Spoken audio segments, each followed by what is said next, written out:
Mariage français, mariage polonais, quelle différence? Bonjour, je suis Anne Nagas, la fondatrice d'Apprendre les bonnes manières. Dans cette vidéo, je vais vous parler des traditions polonaises au sujet du mariage.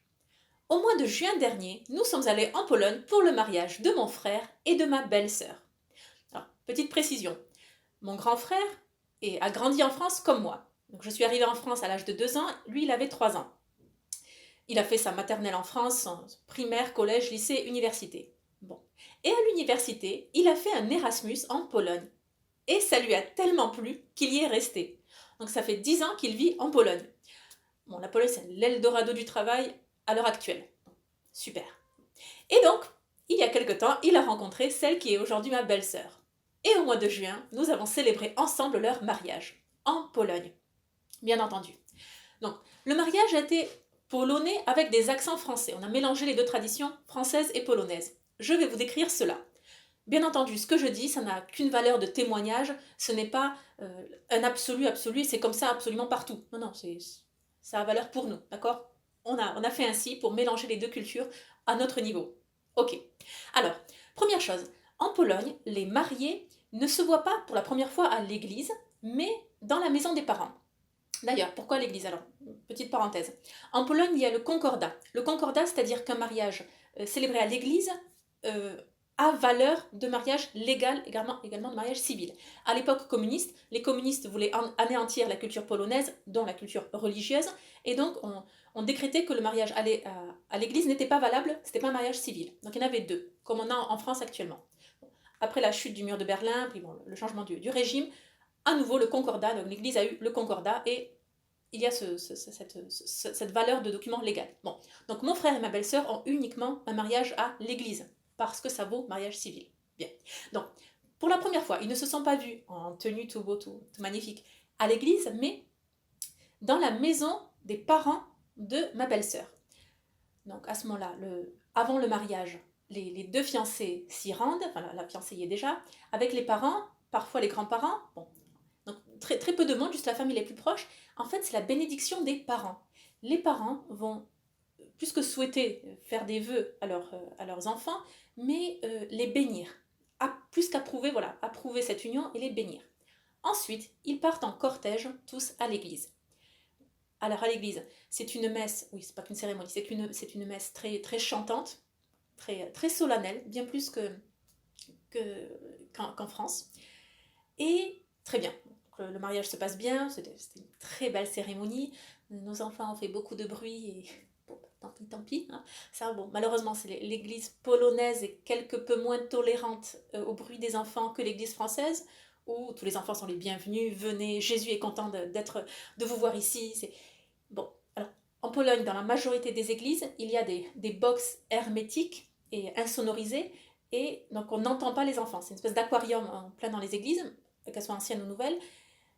Bon, alors c'est bien et ça se veut bien, et puis c'est une bonne chose, mais moi qui suis habituée à la culture française, bon, enfin voilà, bon bref. Donc il y a eu quand même le fait que nos enfants aient été, enfin bruyants, c'était normaux quoi, mais dynamique et heureux de voir leur tonton. Bref, voilà. On s'est fait remarquer. Bon, alors ensuite, très bien, on sort de l'église, plutôt les mariés, non, nous sortons tous, les mariés sont les derniers, et là, on ne leur lance pas du riz parce que, bon, gaspillage alimentaire, enfin, c'est ce qu'à la Pologne, vous savez, voilà. Donc c'est pas du riz, on leur lance des pièces de monnaie, des pièces d'or. Mon petit frère s'amuse à mal traduire le mot zloty. Zloty, donc la monnaie qui a cours en Pologne, en fait signifie en polonais pièces d'or. Donc on leur lance des pièces d'or, ou dans ce cas c'est des centimes, donc c'est des grosze. Enfin. Bon, donc on leur lance des zloty, signe de cette prospérité, quoi, de l'abondance pour le futur. Bon. Alors si vous voyez sur les photos, qu'est-ce qu'on fait accroupi? Est-ce que je refais le lacet de mon fils? Non, non, du tout. Je les aide ensuite à ramasser tous ces zloty, tout simplement. Bon, ok, bien. Ensuite, c'est le moment des vœux. Et à la sortie de l'église, quasiment tous les invités offrent un bouquet de fleurs à la mariée. Chose qu'on n'a pas en France, par exemple. Et à ce moment-là, ils leur offrent aussi les vœux, les enveloppes, les cartes de vœux. Voilà. Et donc, il y a souvent la témoin qui réceptionne et les fleurs et toutes les enveloppes.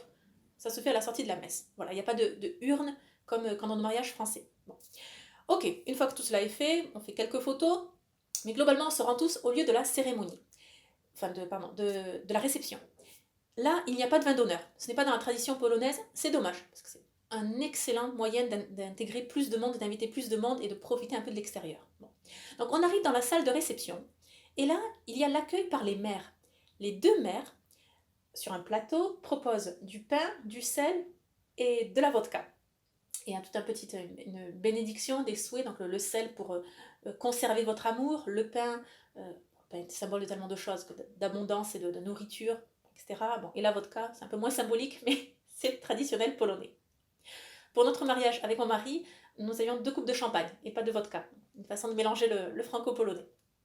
Très bien. À ce moment-là, on rentre tous dans la salle de réception, on se met tout de suite à table. Bon, on mange énormément dans les mariages polonais, énormément. Mon mari a qualifié ça de 5 repas en un. C'est-à-dire qu'on passe tout de suite de entrée, plat, dessert, et on a eu 5 entrées, plats, desserts au cours de la soirée. Donc c'est absolument énorme. Tout était délicieux, mais bon, c'est beaucoup. On mange vraiment beaucoup. Et il n'y a absolument aucune contradiction pour les Polonais d'avoir sur la table des gâteaux, donc le dessert, et en même temps de manger du salé. Pour nous, Français, honnêtement, c'était difficile. Et on a pas mal bataillé. Pas bataillé, mais en tout cas négocié avec le restaurateur qui ne comprenait pas en quoi ça nous posait un problème. Bon. Donc là, moi j'ai fait ma française, quoi. Donc on en a gagné la première manche, mais les 4 autres, non. Et, bon, c'est comme ça, voilà. C'est de manger du sucré et du salé en même temps, et d'être désynchronisé par rapport à ses voisins de table, soit c'est un fait. Ok, bon. Les mariages polonais sont très dansants et chantants. Voilà. Ça, c'est génial. On n'attend pas à 23h du soir pour faire la première danse et pour ouvrir le bal. Non, tout de suite, dès 4h de l'après-midi, il y a tout le temps quelqu'un sur la piste de danse. Ça, c'est génial. Voilà. C'est des mariages beaucoup plus décalés en journée. On va se marier pas à 4-5h de l'après-midi, mais je sais pas, c'était 1h ou 2h de l'après-midi, 14h peut-être, pour ne pas dire midi. Bon, c'était très tôt. Ah oui, d'autre part, avant la messe, les deux mariés doivent aller se confesser pour être en état de grâce au moment du mariage, et donc on sous-entend qu'ils vont communier aussi lors de la messe du mariage. Comme vous le savez, on ne peut communier qu'en état de grâce. Là, en France, bon, c'est vrai qu'on a... bon, pas génial, mais bon, enfin, chacun le vit différemment. Bon. Pourquoi je le précise ? Parce que là, à mon sens, c'est aussi un travers polonais, c'est qu'une fois que vous êtes confessé avant votre mariage, le matin même, le prêtre vous valide un document avec un tampon pour bien dire oui, il est en état de grâce, il peut communier et se marier cet après-midi. Ouais, ça fait très administratif, tes papiers, très... Voilà. Ça, c'est un jugement personnel, ça vaut ce que ça vaut, et sûrement pas grand-chose parce que j'ai pas le droit de critiquer l'église ou que ce soit. Mais voilà, bon, allez, c'est notre culture, voilà. Oubliez ce que je viens de dire. Bon, très bien, donc, on y va. Je reprends la suite à la réception l'après-midi.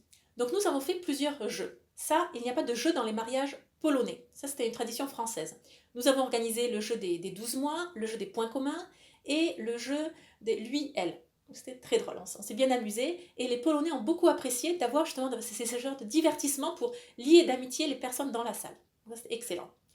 Alors, il n'y a pas vraiment de discours dans les mariages polonais. C'est pas comme la tradition britannique, donc anglo-saxonne. On est comme en France. Donc, il y aura un mot d'accueil, un discours, du marié bien entendu, et de quelqu'un de sa famille. Le but en fait, c'est de lier, vraiment de marier les deux familles, bien plus qu'en France. Très concrètement, après le mariage, donc mon frère, qui appelle nos parents maman, papa, va appeler ses beaux-parents père, mère, et vice-versa pour la mariée. Voilà. On est réellement adopté par l'autre famille nous adopte. C'est très fort. En France, pour ma part, avec ma belle famille, je suis tolérée, oui, certainement tolérée, même acceptée, je dirais, mais de là à dire qu'ils m'ont adoptée, je ne pense pas. Voilà, même si je suis exceptionnelle, bien sûr. Mais vous voyez ce que je veux dire ? On n'a pas lié nos deux familles comme ça se fait en Pologne. Bon. Et donc le discours d'un des pères est là justement pour accueillir pleinement, c'est de marier ces deux familles, quoi. On ne va pas se voir qu'au mariage, au baptême des enfants, et ensuite à l'enterrement de quelqu'un. Non, vraiment en ligne. Bon. Alors très bien, bon. Alors nous, pour ce discours, ce mot d'accueil, bon, pour des raisons que je ne vous citerai pas, je garde ça privé pour la vie, c'était pas les pères. Bon, pour des raisons évidentes, je vous les dis pas, mais vous comprendriez facilement. Bon. Donc, rebond sur les mères. Non, pour des raisons diplomatiques aussi, bon, on n'a pas fait, donc pas les mères. Très bien. À ce moment-là, a surgi l'idée de demander à un prêtre ami de la famille de faire ce mot introductif, ce mot d'accueil. À ce moment-là, la despote Anna, moi-même, je dis non, non, je donne mon veto, non. C'est pas que j'ai quelque chose contre les prêtres, pas du tout, mais c'est juste qu'on va pas retirer l'autorité familiale et la mettre en dehors de la famille. Non. Les frères et sœurs, nous, on est là pour ça. On va s'en occuper. Très bien. Donc c'est ce que nous avons fait. Avec les frères et sœurs, nous avons composé, écrit, rédigé, réécrit ce discours, qui au final est très drôle et vraiment très plaisant. On l'a fait passer par plusieurs censures. C'était... Oulala.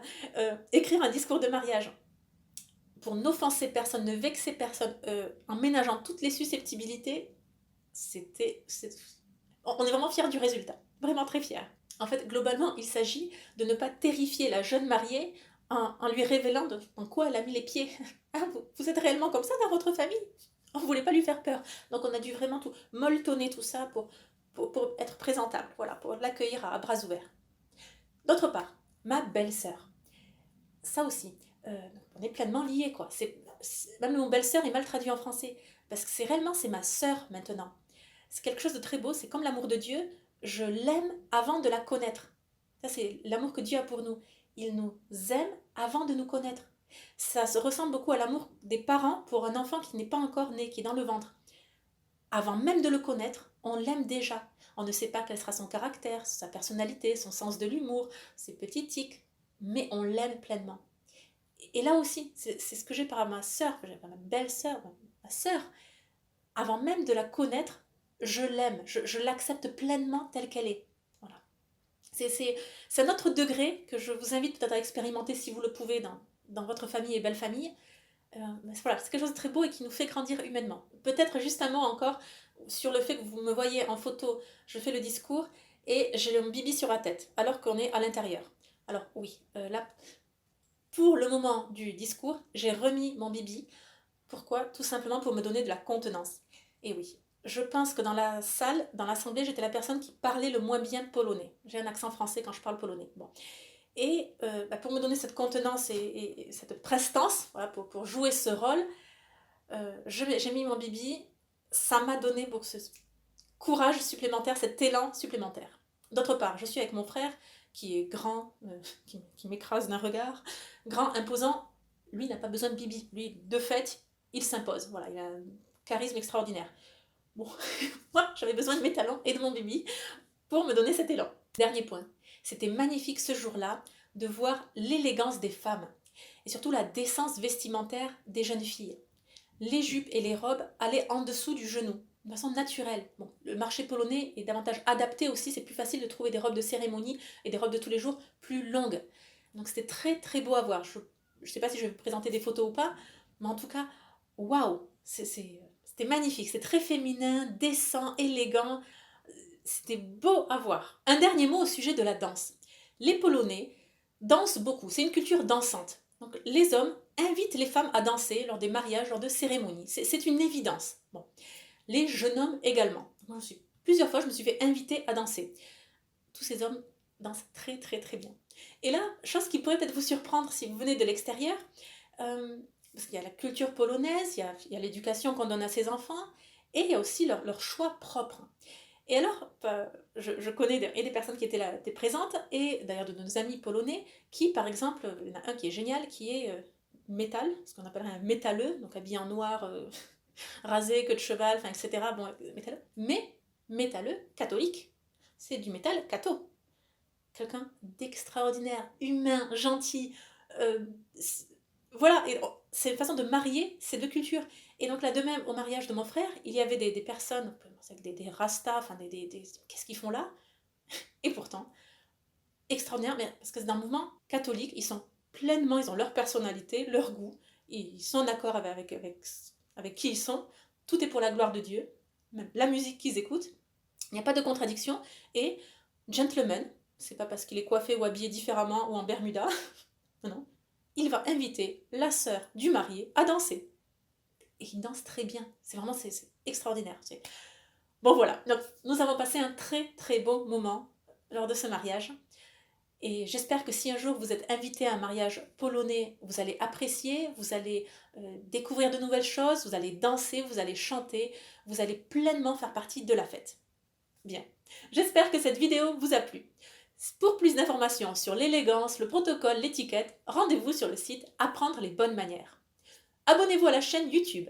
Et surtout, n'oubliez pas, la bienséance fait la différence.